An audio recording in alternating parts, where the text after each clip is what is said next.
Señores, Calderón ha negado el fraude de 2006, afirmando que el presidente sigue haciendo referencia a dichas elecciones porque tiene una especie de complejo que lo ha acompañado una buena parte de su vida. Yo gané la presidencia por un margen muy estrecho, pero con limpieza, decía Felipe Calderón. No olvidemos que también a 4 días antes de que el Tribunal Electoral del Poder Judicial de la Federación diera el veredicto final, el representante del gobierno de George Bush en México decían que una vez se diera el veredicto al panista, al entonces panista, iban a comenzar a trabajar en cosas que eran prioritarias para ambos gobiernos. Reconoció que las protestas contra el fraude sí le habían provocado cierto daño, decía Calderón, pero que en la medida en que AMLO se volvía más desconsiderado y obstructivo, las instituciones ganaban credibilidad. El cálculo del político michoacano era que el recuento de votos en una pequeña muestra de urnas decidida por el Tribunal Electoral del Poder Judicial de la Federación no iban a variar dramáticamente. El resultado, que le daba poco más de 230,000 votos de ventaja, esto deberá dejar satisfechos a algunos dentro del PRD y a un sector amplio del público que está pidiendo un recuento general. Pero seguramente no AMLO, volvía a opinar Felipe Calderón. Y es así como te damos la bienvenida a esto que es el teatro de la comedia más grande en México. Parece ser que Felipe Calderón quiere aprovechar las benditas redes sociales a su favor y ser el nuevo youtuber, instagramer, el nuevo twitstar y por supuesto el nuevo influencer. Vamos a darle a esto que está ocurriendo en las últimas horas. ¿Cuáles son las reacciones? Desde luego, ¿cómo está todo este trama? Lo vamos a desmenuzar en los próximos minutos. Yo soy Polo Puga, bienvenidos al teatro de la comedia más grande en México. Esto es Política para la banda. Venga, vamos para allá. La porra te saluda. Caballeros, señoritas, bienvenidos, bienvenidas. Reciban un fuerte abrazo donde quiera que se encuentren. Les mandamos un fuerte abrazo, un caluroso saludo y desde luego los invito para que le pongan su respectivo like a este video. Vamos a darle. Inmortalizado en memes por tomar más tequila que buenas decisiones, el nefasto Felipe Calderón se ha llenado la boca con una cascada de críticas a las acciones del presidente López Obrador, que si la seguridad pública deja mucho que desear. Oiga, dice el principal sepultero del país, que si la economía no despega. Añade, quien ayudara a condonar 400,000 millones de pesos a los grandes empresarios. Pero las cosas no le han salido como esperaba, pues lejos de respaldarlo la ciudadanía informada, ya puso en duda su derecho a hablar. Esto al colocar el fraude electoral del 2006 como tendencia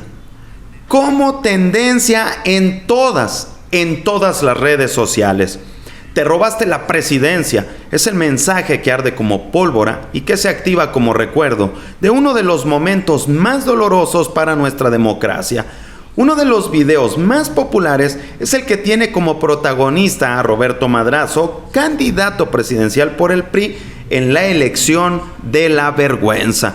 Madrazo dice en esta entrevista 2 cosas muy reveladoras, que es una, que en sus actas no era Calderón sino López Obrador quien iba arriba, y que si el IFE hubiera atendido la exigencia de recuento voto por voto y casilla por casilla, la victoria tendría el nombre del político tabasqueño.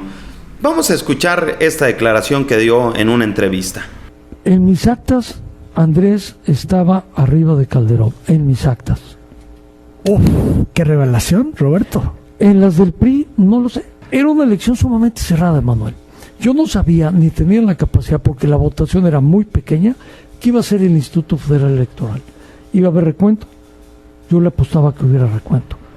Si el IFE hubiera tomado la decisión de hacer recuento como exigía una parte de la oposición que contendía casilla por casilla y voto por voto, yo sabía que podía hacer un recuento favorable para López Obrador. Todos sabemos que el dominio y la paciencia son dos de las virtudes de López Obrador, pero las alcohólicas declaraciones de Calderón eran tantas y tan desafortunadas que ya era preciso ponerle un alto, y es lo que hizo el mandatario mexicano. Vamos a retomar esta parte de la mañanera donde hace este señalamiento y qué es lo que dijo para dejarlo ya en el recuerdo y que esto no se nos olvide y que sepa que los mexicanos no olvidamos. Vamos a verlo. Si no se hubiese llevado a cabo el fraude del 2006, no estaría el país como está. Ese fraude causó muchísimo daño, porque impusieron a Calderón. Pese a las marranadas de que fue víctima AMLO, confesó que no le guarda rencor a nadie y que lejos de acabarse el hígado en venganzas personales, prefiere seguir hacia adelante con este proyecto del país, y con estas palabras cerró su respuesta a quien todo mundo llegó a calificar como presidente espurio. Nosotros actuamos de otra manera, con ética, con honestidad, con principios, con ideales. Inauguramos una nueva etapa, decía el mandatario mexicano en esta mañanera.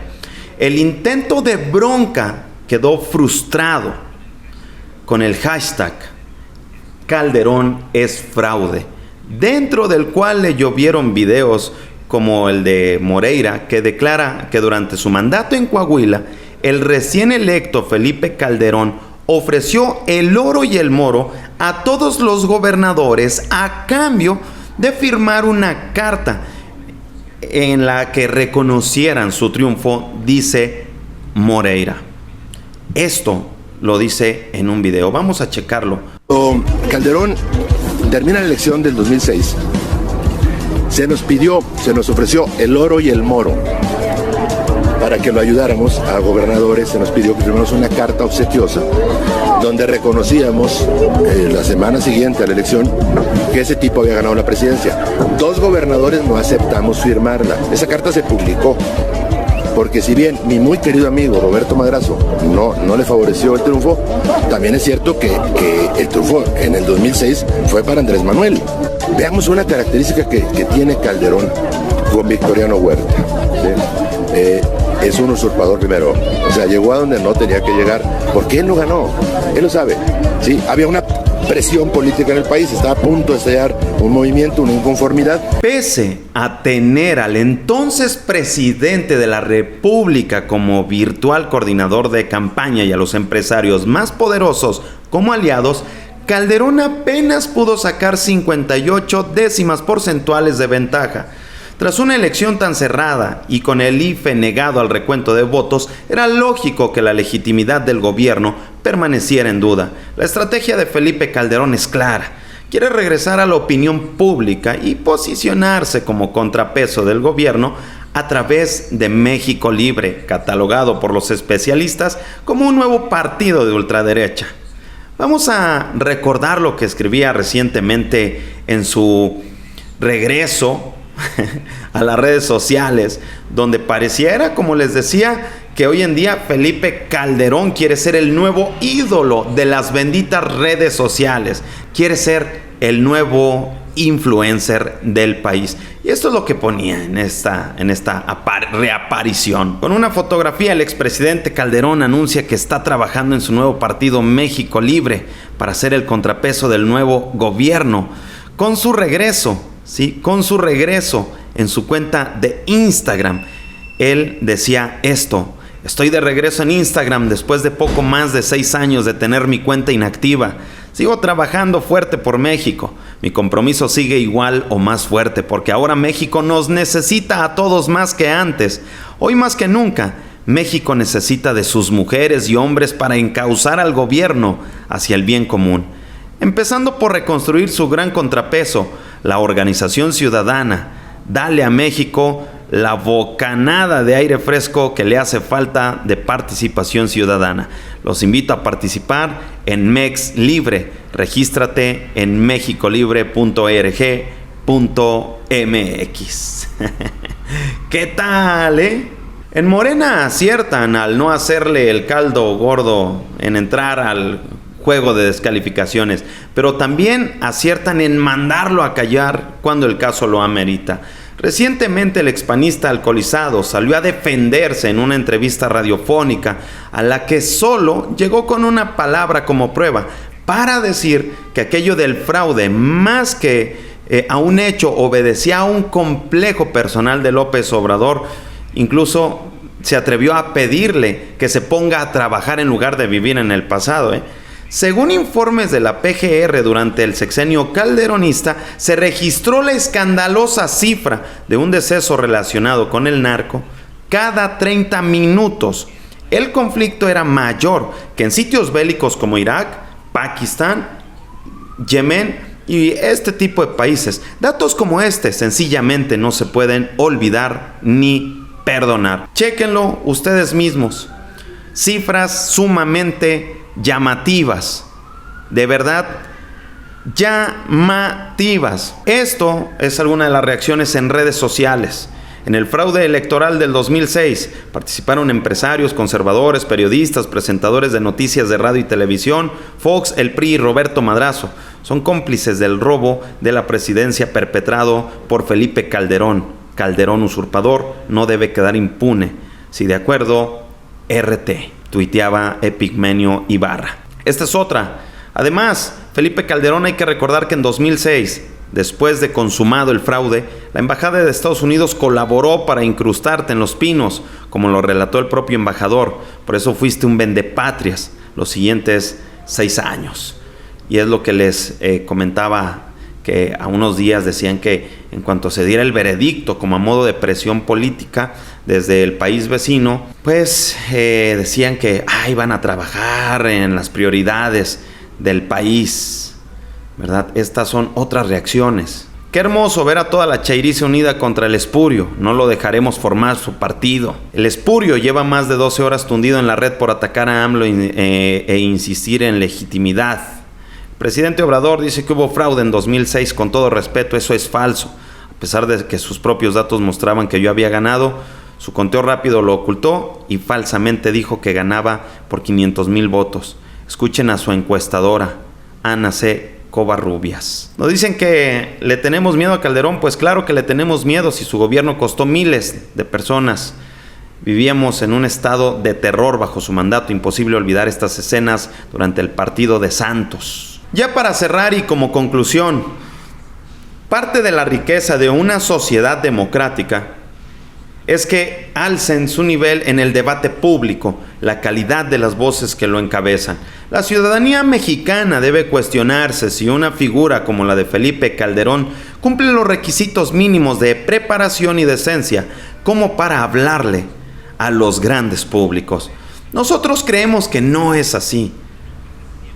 A modo de no perder tiempo en declaraciones ociosas, el presidente López Obrador y su equipo deberán elaborar un plan de respuesta, quizás designar a alguien para dar respuesta a esta clase de personajes cuando resulte necesario, pues dejarlo hablar impunemente resulta inconveniente. Y es así como llegamos al final de este videoblog. Si mi trabajo te gusta, te voy a agradecer muchísimo que lo compartas a través de tus diferentes redes sociales, Facebook, Twitter, Instagram y los diferentes grupos de WhatsApp. Lánzate a la cajita de comentarios y regálame tu opinión. Si el video te gustó, ponle tu respectivo like, suscríbete al canal y activa la campanita de notificaciones. Soy Polo Puga desde el Teatro de la Comedia más grande en México. Esto fue Política para la Banda. Adiós.